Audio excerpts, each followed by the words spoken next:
ሰላም ተመልካቾቻችን በጄኤምኤም ቴሌቪዥን ተዘጋጅቶ ወደ እናንተ የሚደርሰው የቤታ ሾው የቤተሰብ ፕሮግራማችን ተጀምሯል። አብራችሁ እንድትቆዩ በአክብሮት ጋበዝኩ። እንግዲህ ተመልካቾቻችን ዛሬ ስለ ጊዜ እናወራለን። የጊዜ አጠቃቀም፣ የጊዜ ምንነት፣ በጊዜ የሚመጣውን ነገር እንዴት ማኔጅ ማድረግ እንዳለብን ስለሱ እናወራለን። ስለ ጊዜ ቀመር ደግሞ በብዙ አቅጣጫ ማየት እንችላለን።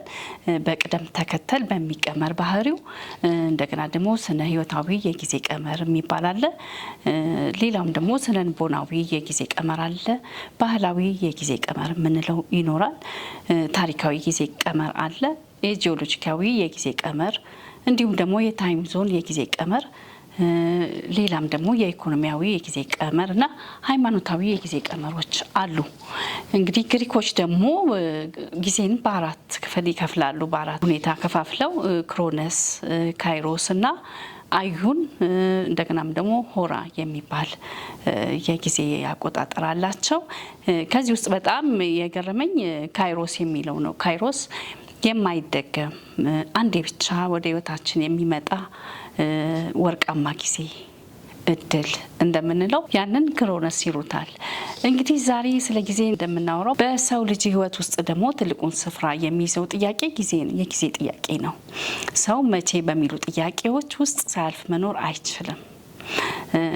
አንድ ወጣት መቼ ፍቅር ግንኙነት መጀመር አለብኝ ብሎ ያስባል ብሎ ሲጠይቅ ወይንም ሲያስብ ማግባት አለብኝም ብሎ ሲያስብ የእድሜ የጊዜ ሁኔታ በምን አይነት ሁኔታ ውስጥ ሆኜ ነው ማግባት የምችለው የሚለውንም ሁሉንም ነገር ያጠቃልላል። እንግዲህ የዛሬ ፕሮግራማችን ጊዜን ይመለከታል። አዲስ እንግዳ ይዤላችሁ ቀርብ ያለው ወጣት እስራኤል ደንበላሽ ይባላል። በብዙ ነገር በትዳር ቆይታ አለው። በብዙ ነገር እንግዲህ ወጣቶችን የሚደግፍ ልጅ ነው። በማማከርም በብዙ አገልግሎት ያገለግላል። አብራችሁ እንድትቆዩ በአክብሮት ጋበዝኩኝ።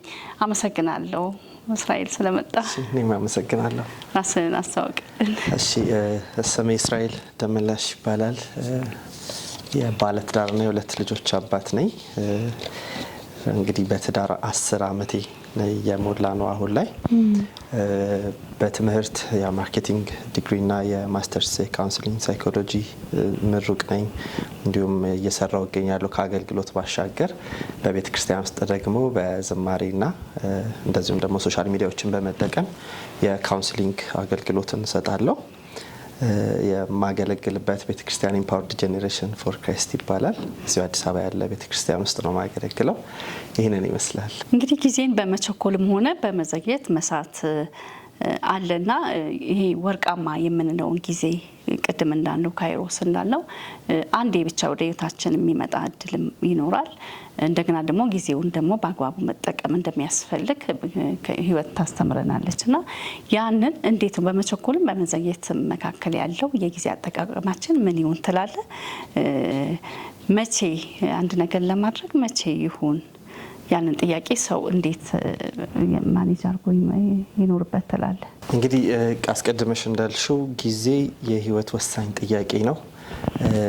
ወደድንም ጠላንም ሁላችንም መቼ ብለን መጠየቃችን አይቀርም በህይወት ውስጥ ማለት ነው እና ከሪሌሽንሺፕ አንጻር ከትዳር አንጻር ብናየው ሰዎች መቼ ግንኙነት መጀመር እንዳለባቸው የተጀመረ ሪሌሽንሺፕ ላይ ደግሞ የተጀመረ ግንኙነት ላይ ምናልባት ያ ያልተገባ ግንኙነት ቢሆን መቼ ማቆም አለብን፣ ትዳርስ ቢሆን ከሪሌሽንሺፕ ወደ ትዳር መቼ መገባት አለበት የሚሉ የህይወት ጥያቄዎችን ሁላችንም ጠይቀን የምናልፈው ጥያቄ ነው።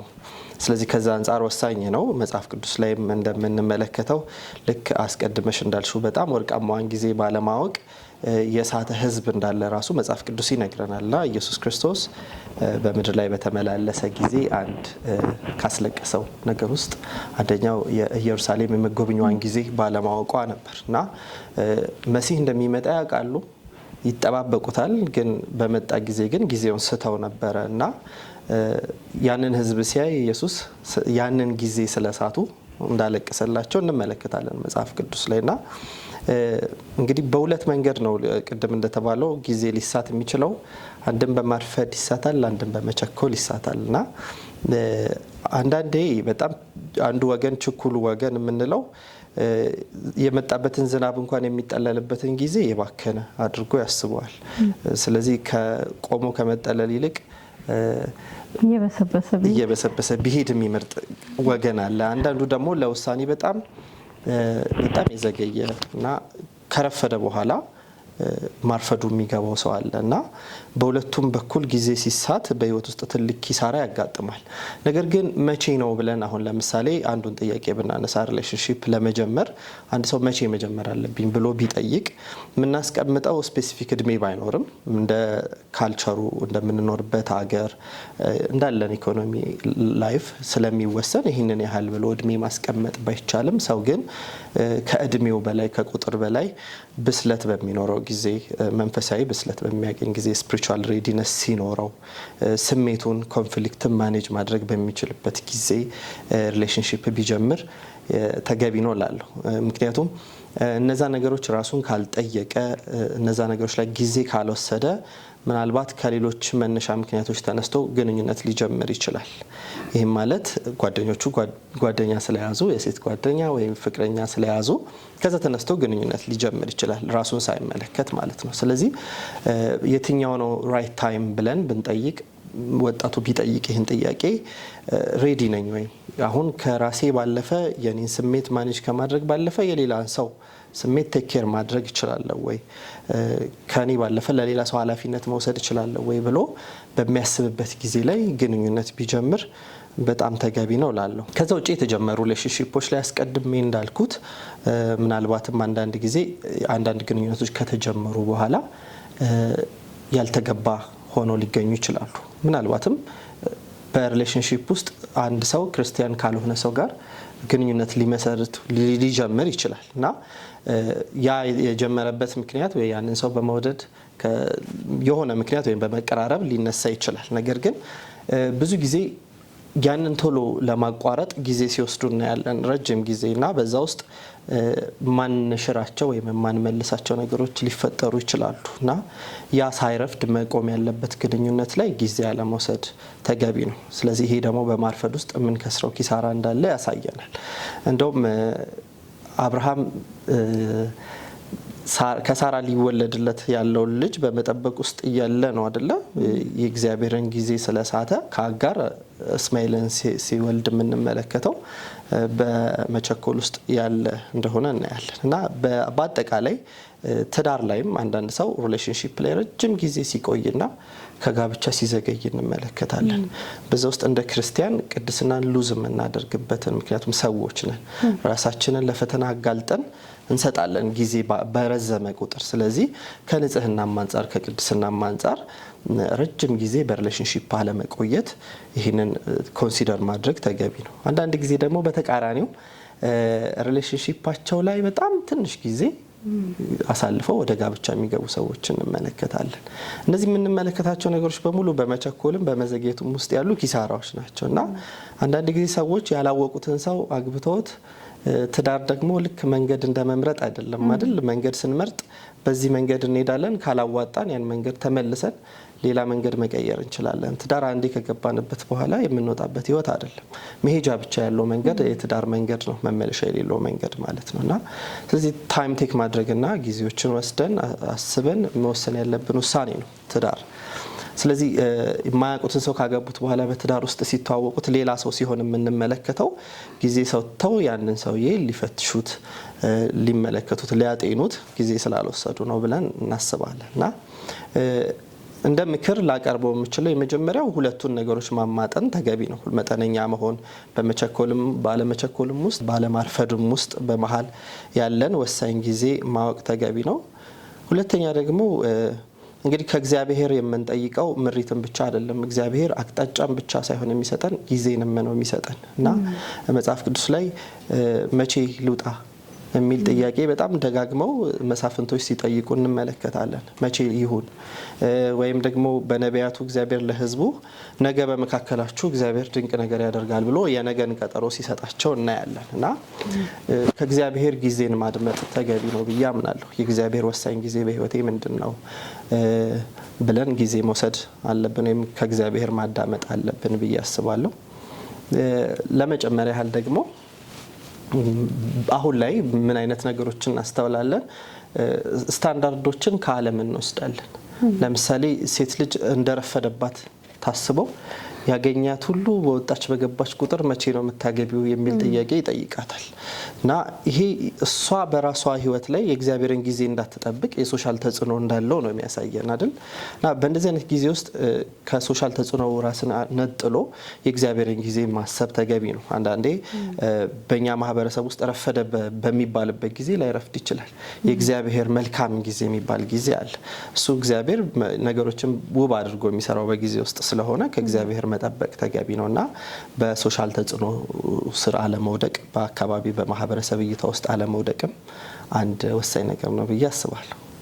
አመሰግናለሁ። ከዚህ ጋር ተያይዞ በግንኙነት ወቅት ማለት ምን ያህል ቆይታ መቆየት አለባቸው ከመጋባታቸው በፊት በሪሌሽንሺፕ? እንደገና ደግሞ ያ የሪሌሽንሺፕ ምን አይነት መልክ ሊኖረው ይገባል ብለህ ትላለህ? ወጣቶች መካከል ከመጋባታቸው በፊት ምን መሆን አለ? ምን ታስበሃል? እሺ ቅድም አስቀድሜ በተወሰነ መልኩ እንደነካሁት ሪሌሽንሺፕ ላይ ያለ ቆይታ መጀመሪያ እንትን ሊኖረው ይገባል። የጊዜ ፍሬም ሊቀመጥለት ይገባል። ምክንያቱም አንድ ሰው ሪሌሽንሺፕ ከመጀመሩ አስቀድሞ ለዛ ሪሌሽንሺፕ ብቁ ነኝ ወይ ብሎ ነው መነሳት ያለበት እንጂ ፍቅር ይዞኛል ወይ ብሎ አይደለም መነሳት ያለበት። ስለዚህ ከስሜት ያልፋል። ራስን ሬዲ ከማድረግና ለግንኙነት ራስን ብቁ ከማድረግ ነው የሚጀምረው። ያንን አድርጌያለሁ ራሴ ሬዲ ነኝ ብሎ ያሰበ ሰው ደግሞ ሪሌሽንሺፑን ሲጀምር ከመተዋወቅና እርስ በርስ ከመግባባት ባለፈ ረጅምን ጊዜ ማሳለፍ አስቀድሜ እንዳልኩት ቅድስናን የምናጣበትን መንገድ ይፈጥራል። ያንን መንገድ ስለሚፈጥር ረጅም ጊዜ በትዳር ውስጥ በሪሌሽንሺፕ ውስጥ አለማሳለፍ ተገቢ ነው ብዬ አስባለሁ። እንደዚሁም ደግሞ አጭር ጊዜዎችንም መውሰድ ቶሎ ሳንተዋወቅና ሳንግባባ የዛን ሰው ሀሳብ ሳንረዳ ቪዥኑን ሳንረዳ ዘለን ወደ ማንመለስበት ህይወት ውስጥ እንድንገባም ሊያደርገን ይችላል። ስለዚህ ስፔሲፊክሊ ሪሌሽንሺፕ በዚህ ጊዜ ውስጥ መግባት አለበት፣ በዚህ ጊዜ ውስጥ ወደ ትዳር መቀየር አለበት የሚለውን ባናስቀምጥም እነዚህ ነገሮች ግን ማሰብ ተገቢ ነው ብዬ አምናለሁ። ከዛ ውጪ ሪሌሽንሺፕ የሚጀመረው ለምንድን ነው ብሎ ክርስቲያን መጠየቅ አለበት። የትኛውንም ግንኙነት የሚጀምረው ልክ አሁን በዓለም ላይ እንደምናየው ከሴኩላር ዓለሙ እንደምንቀዳው አይደለም። ሪሌሽንሺፕ የሚጀምረው ለጋብቻ ነው።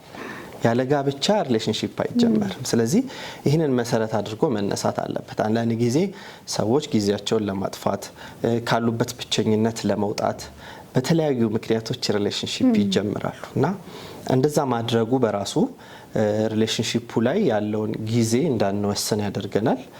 እንደፈለገን እንድንሆንም ያደርገናል። ነፃነቱን ይሰጠናል። ግን አላማ አስቀምጦ ሪሌሽንሺፕ የጀመረ ሰው በተገቢው መንገድና በቅድስና መንገዱን ሊያስኬደው ይችላል ብዬ አስባለሁ። ለዚህም ነው አንድ አላማ አስቀምጠን ስንጀምር ክርስቲያን ካልሆኑ ሰዎች ጋር መጽሐፍ ቅዱስ እንደሚነግረን መጠመድ የሌለብን ህብረት የሌለብን ሰዎች ጋር አለ እና ያንን የምናስኬደው አስቀድመን አላማ ካስቀመጥን ነው።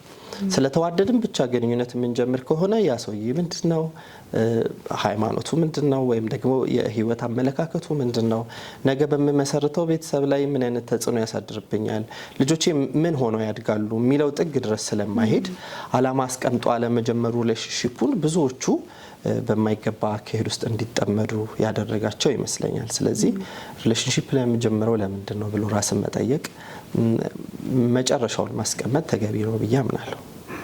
የታዘብከውስ ነገር አለ? በዚህ አጋጣሚ የታዘብከው እንደዚህ ሪሌሽንሺፕ ሲጀምሩ የሆነ ካልካቸውም አንጻር የገጠመ ስታማከርም የገጠመ ነገር ምን ነበር? ያው እንግዲህ ብዙ ሰው አንዳንድ ነገሮችን ሲጀምር አይደለም ህመሙን የሚያውቀው ፔኑን የሚያውቀው ገና ሲጀምሩት ቀሏቸው ነው የሚጀምሩት የትኛውንም ግንኙነትና ክርስቲያን ካልሆኑ ሰዎች ጋርም ቢሆን እንዲሁም ደግሞ ባለማስተዋል የዛን ሰው ምንም አይነት ባክግራውንድ ካለማወቅ ተነስተው ሪሌሽንሺፕ ይጀምራሉ እና ህመሙ የሚጀምረው ግንኙነቱ ከተጀመረ በኋላ ነው። አንዳንዴ ልክ እንዳልኩሽ የማይወጣበት ይሆናል ሪሌሽንሺፕም ሆኖ መመለስ የማይቻልበት ይሆናል። እርስ በርስ መላመድ ይመጣል። ሰዎች ነን። ስለዚህ ያኔ ከባድ ይሆናል። የኢሞሽናል አታችመንቱንም ነጥሎ ለመውጣት እንደገና ዓለም ባዶ የሆነች ነው የሚመስላቸው። ስለዚህ ያኔ ከባድ ስለሚሆን አርሊ የአቋምን ማስቀመጥ ህይወት ላይ በጣም ተገቢ ነው። ግንኙነቴን የሚጀምረው ከምን አይነት ሰው ጋር መሆን አለበት ምንም ሳይፈጠር። አንዳንድ መቀራረቦችን የሚቀንስልንም እሱ ይመስለኛል። አንዳንዴ ለሁሉም ሰዎች እኩል አቀራረብ ካለን በህይወታችን ውስጥ ማን ወደ ህይወታችን እንደሚመጣ ከማን ጋር የፍቅር ግንኙነት እንደምንጀምር ስለማናቀው በዛ ፈተና ውስጥ እንወድቃለን። ስለዚህ ሪሌሽንሺፕ ላይ ሳይገባ በፊት ገና በሩ ላይ ሳይደረስ በፊት አስቀድሞ ጥንቃቄ ማድረግ፣ ከማን ጋር ነው ጓደኝነቴ፣ ከማን ጋር ነው ወዳጅነቴ ብሎ መወሰን፣ ከዛ ደግሞ በህይወቱ ላይ አስቀድሜ እንዳልኩት አቋሞችን ማስቀመጥ፣ በህይወቴ እንዲህ አይነት አመለካከት ካለው ሰው ጋር ነው ግንኙነቴ መቀጠል ያለበት ብሎ ማሰብ እና አቋምን ማስቀመጥ ተገቢ ነው። አንዳንድ ጊዜ ክርስቲያን መሆንና አለመሆን ብቻ አይደለም። ትዳር ወይም ጋብቻ የቪዥንም ጋብቻ ነው አይደለ? ሰዎች ፊዚካሊ ብቻ አይደለም የሚጋቡት፣ ራያቸው ሀሳባቸውም ይጋባል። ስለዚህ በተለያየ መንገድ የሚሄዱ ሀሳቦችን ፍላጎቶችን እንኳን ይዞ ትዳር ላይ ሲገባ በጣም ትልቅ ጦርነትን ሊፈጠር ይችላል። እዚህ ከነዚህ አንፃር ራሱ ቀድሞ ምን አይነት ሰው ነው የምፈልገው፣ በምን አይነት መንገድ ላይ ያለ ሰው ነው የምፈልገው ብሎ አስቀድሞ ራስን መጠየቅ በጣም ተገቢ ነው ብዬ አስባለሁና ያንን ባለመጠየቅ የሚጀመሩ ሪሌሽንሺፖች በጣም ታዝቤያለሁ። በብዙ ፔን ውስጥ የሚያሳልፉ ሰዎችን ተመልክቻለሁ። አመሰግናለሁ። እንግዲህ አሁንም ስለ ጊዜ ነው የምናወራው እና ጊዜ እንግዲህ እድሜንም ያጠቃልላል። ሁለት ተጋቢዎች ከመጋባታቸው በፊት የእድሜ ልዩነት ቢኖራቸው ጋፕ ይኖራል። አንዳንዴ በጣም ሰፊ የሆነ ደረጃ ሊኖረው ይገባል። ግን ሰፊ ጋፕ ሲኖር መጥፎም ተጽዕኖ ይኖረዋልና ይህንንስ ምን ትላለህ? እንደ ክርስቲያን ሙሉ ለሙሉ ሳይንስን የምንክድ ሰዎች አይደለም። ስለዚህ ባዮሎጂካል ኔቸሩ ወንድ ልጅ እንግዲህ ዘግይቶ የመብሰል ነገር ይታይበታል። እድሜ ማተር ያደርጋል ግንኙነት ላይ ትዳርም ላይ። አንዳንድ ፈተናዎች የሚመጡት ሰውየው ክፉ ስለሆነ ወይም መጥፎ ስለሆነ አይደለም። በእድሜው ምክንያት በማቹሪቲ ምክንያት የሚፈጠሩ ብዙ አይነት ነገሮች አሉ። ስለዚህ ብዙ ጊዜ ወንዱ መብለጥ አለበት ተብሎ ይታመናል። ይህንን ያው በጣም የታወቀ ትምህርት እንደሆነ አስባለሁ። አስቀድሜ እንዳልኩት ጊዜ ላይ ስንጠየቅ ፐርሰናላይዝ ማድረግ ስለማይቻል የዚህን ያህል ጋፕ መኖር አለበት ብለን ባንልም፣ ነገር ግን ብስለት በጣም ወሳኝ ነገር ስለሆነ ህይወት ላይ ወንዱ ልጅ ቢበልጥ ጥሩ ነው። ግን በመሃል ደግሞ ትልቅ የእድሜ ጋፕ መኖሩ ደግሞ የሚያመጣው ተጽዕኖ ይኖራል። ልክ አስቀድመ እንዳልነው ወንድ ልጅ ቶሎ የመብሰል ችግር አለበት እንዳለን ደግሞ እንደዚህ ደግሞ የሰውነት ለውጦችን ከመውለድ ጋርም በተያያዘ ከእድሜ ጋርም በተያያዘ ደግሞ ሴቶች ላይ እንመለከታለን እና እነዚህ አይነት ነገሮች በትዳር ላይ ከምሰማውም ከማማክረውም ላይ እንደዚህ አይነት ተጽዕኖዎች ያጋጥማሉ። የራስን ነገር ማውራት ጥሩ ስለሆነ ደግሞ ከኢንፎርሜሽን ብቻ እንዳልሆን እኔ በግንኙነቴ በጣም የተቀራረበ እድሜ ነው ያለን ከባለቤቴ ጋር እና የመጀመሪያዎቹን አመታት የኮሚኒኬሽን ችግር ነበረብን እና ያ የኮሚኒኬሽን ችግር ሀፕን ያደረገው የሁለታችንን ፍላጎት ተመሳሳይ ስለነበረ አንድ ኤጅ ላይ ስለነበርን ነው እና ብዙ ጊዜ መተው የሚባለው ነገር ማለፍ የሚባለው ነገር አንዳንድ ነገሮችን ለጓደኛ አሳልፎ መስጠት ዋጋ መክፈል የሚባሉት ነገሮች ከማቹሪቲ ጋር ከብስለት ጋር ተያይዘው የሚመጡ ስለሆኑ ብዙ ጊዜ የእድሜ ጋፑ ተመሳሳይ ባይሆን ወንድና ሴት ግንኙነት ሲጀምሩ አንድ አይነት እድሜ ላይ ደግሞ ባይሆን ብዬ እመክራለሁ። እዚህ ጋር ትዝ ያለኝ ነገር አለ። እኔ ያገባውበት አመታት ላይ የመጀመሪያ ልጃችንን ወልደን አሁን ነው ትዝ ያለኝና እንዳልከው የሆነ ተመሳሳይ ፍላጎት ያለበት እድሜ ላይ ነበረን እኛም እና ወልጄ ሁለታችንም የሽፍት ሰራተኞች ነን በስራችን እና ጡጦ ለማጥባት ህፃኑ ሲያለቅስ አንተ አጥባው አንተ ሙላለት ምናምን። ምክንያቱም ሁለታችንም መተኛት እንፈልጋለን። እንደገና ሁለታችንም አንድ አይነት እድሜ ላይ ነን። በቃ ምንም ብዙ ኃላፊነት ለመሸከም ብዙ እኩል ደረጃ ነው ያለነው እና ሁለታችንም እንደዚህ አይነት የፉክክር ነገር አሳልፈን እናውቃልና አሁን እንዴት ትዝ እንዳለኝ ገርሞኛልና ልክ ነው። የእድሜ ልዩነት በጣም ብዙ ተጽዕኖ አለው።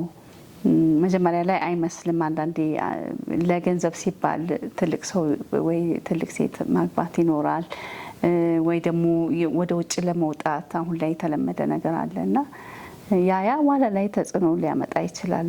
ለጊዜው የተስማሙ ይመስላል፣ ግን በኋላ ላይ የሚፈጥረው የተለያየ አቋም ይኖራል። የእያንዳንዱ ሰው የእድሜ ደረጃ የሚያስተምር ነገር አለ። በሆነ እድሜ ላይ የምትፈልጋቸው ፍላጎቶች አሉ። ከዛ በኋላ ደግሞ ምንም የማይመስል እድሜ ላይ ደግሞ ትደርሳለና ሌላው የሆነ ፍላጎት ሲያሳይ ሌላው ደግሞ ምንም ላይደንቀው ይችላልና እዛ ጋር የሀሳብ ልዩነት ስለሚያመጣ ብዙ ችግር ይፈጥራል። ቢሆን የሆነ ተመጣጣኝ ነገር ቢሆን ይመረጣል። ልክ ነህ። እንግዲህ ስለ ጊዜ ስናወራ አሁንም ስለ ሶሻል ሚዲያ አጠቃቀም የጊዜ አጠቃቀም እንመጣለን። ምክንያቱም በአሁኑ ሰዓት ወጣቶች ገና ያላገቡ ብዙ ሰዓታቸውን ስልክ ላይ ነው የሚያሳልፉት፣ ሶሻል ሚዲያ ላይ ነው የሚያሳልፉት። ያንን ጊዜ እንደዛ ሲያሳልፉ ከርመው ወደ ግንኙነት ሲመጡ ወይ ወደ ጋብቻ ሲመጡ ያንን ሙሉ ጊዜ ለተጋቢ ለመስጠት ይከብዳል። ህብረት ማድረግ፣ አንድ ላይ ጊዜ ማሳለፍ ያስፈልጋል። አንዱ ሰው ከዛ ሰው ጋር መሆን ሲፈልግ ያኛው ደግሞ ሶሻል ሚዲያ መጠቀም ይፈልጋል። እንደገና ተጽዕኖ ደግሞ አለ ብዙ። ምክንያቱም ያኔ ልክ ወደ ትዳር ወደ ጋብቻ ስንገባ ደግሞ የምናቋርጣቸው ግንኙነቶች ይኖራሉ እና ልማዶች መቋረጥ አለባቸው አንዳንድ ልማዶችና እዛ ጋር ደግሞ ሲመጣ በአንዴ አይቋረጥም። የሆነ ተጽዕኖ አይፈጥርም ወይ? ተጋቢዎችም ተጋብተው ደግሞ እንዲሁ ጊዜ ሊሰጣጡ ይገባል። ጥሩ ተጽዕኖ አለው። ሶሻል ሚዲያ ህይወት እንዲቀል አድርጓል። የኮሙኒኬሽን ጥበብን አርቅቆታል። ትምህርት እንዲስፋፋ አድርጓል። የፈለግነው መረጃ በቀላሉ እንድናገኝ አድርጎናል። አንዳንድ ደግሞ ጥሩ ያልሆኑ ዘልማዶቻችንን እንድናስተካክል አድርጓል። ጉዳቱ ደግሞ የግል ህይወትን የራሳችን የምንለውን ነገር ተፈጥሯዊ ጸጋችንን ወስዶብናል እና ለሳይበር ጥቃት ያጋልጣል። ብዙ አለ፣ በቃ ጥቅሙም ጉዳቱም አለና ቤተሰብ እንደ ቤተሰብ ደግሞ ቤተሰብ ላይ የሚፈጥረው ተጽዕኖ ምንድን ነው? ሶሻል መጠቀም ግድ ነው፣ ምክንያቱም ጊዜው የእሱ ስለሆነ። ግን አጠቃቀም ጊዜ አጠቃቀማችን እንዴት መሆን አለበት ብለህ ትላለህ? ለተጋቡትም ገና ደግሞ ላልተጋቡት ወደ ሶሻል ሚዲያ እንግዲህ ወደድም ጠላንም ያለንበት ዘመን የግድ ብሎ የሚያስገድደን ጊዜ ላይ እንገኛለን። እያንዳንዱ የሶሻል ሚዲያ ፕላትፎርም የራሱ የሆነ ካራክተር አለው፣ ሰዎች ላይ ተጽዕኖ ያሳድራል እንደ ባህሪው ማለት ነው። ልክ ለምሳሌ ያህል ብናነሳ ቲክቶክ የሚባለው ፕላትፎርም በራሱ የሾርት ቪዲዮዎችን ነው አይደል በተከታታይ የሚያመጣው። ስለዚህ ራሱ አሁን ይሄ ቲክቶክ የሚባለው ፕላትፎርም ምን አይነት ተጽዕኖ ያሳድራል ሳይኮሎጂካሊ ሰዎች ላይ ምን አይነት ተጽዕኖ ያሳድራል ብለን ብንጠይቅ አጭር ቪዲዮዎችን በጣም መለማመድ ለረጅም መጽሐፎች ረጅም ትምህርቶችን ኮንሰንትሬት አድርገን ሳንሰለች እንዳንመለከት ያደርገናል። ያንን ልምድ ያሳጣናል። ኔጌቲቭ ተጽዕኖ አለው እና ብዙ ጊዜ አሁን ላይ ፕላትፎርሞችም ዲዛይን የሚደረጉት አሁን ጄኔሬሽኑ ነገሮችን ሾርት ከት ባጭሩ በቀላሉ ሳይለፋ ማግኘት እንዲፈልግ ስለሚያስገድደው ከዛ አንጻር ነው ዲዛይንም እየተደረጉ ያሉት ሶሻል ሚዲያዎች እና በራሱ ሪሌሽንሺፕንም ትዳርንም ባይመለከት ራሱ ኢንዲቪዥዋሊ ሰዎችን እየጎዳ ያለ ነገር ነው። እንደውም ምን ብዬ አስባለሁ ሰዎች መምረጥ በማይችሉ ጊዜ ሶሻል ሚዲያ ባይጠቀሙ ወይም ደግሞ የምርጫ አቅማቸውን ሳያሳድጉ ሶሻል ሚዲያ ባይጠቀሙ ብዬ እላለሁ። ምን ማለት ነው? በአንድ ፕላትፎርም ላይ ወይም በአንድ ሶሻል ሚዲያ ላይ የሚመጣልን ነገር እኛ የምንፈልገው ብቻ አይደለም። በጣም መጥፎ ነገሮችም ይመጣሉ፣ በጣም ደግሞ ሊጠቅሙን የሚችሉ ሊገነቡን የሚችሉ ነገሮች ይመጣሉ እና መምረጥ ያልቻለ ሰው ግን ሁለቱንም ሊወስድ ይችላል ወደ አይምሮ መሆን አለበት። እንግዲህ ሪሌሽንሺፕ ላይ ወይም ትዳር ላይ ስንመጣ የግል ዝንባሌዎቻችንን ይዘን መግባት አንችልም ቤት ውስጥ። ምክንያቱም አሁን አልጋችን ላይ ሆነን እንደፈለግን ከስልካችን ጋር የምንሆንበት ጊዜ ያበቃል።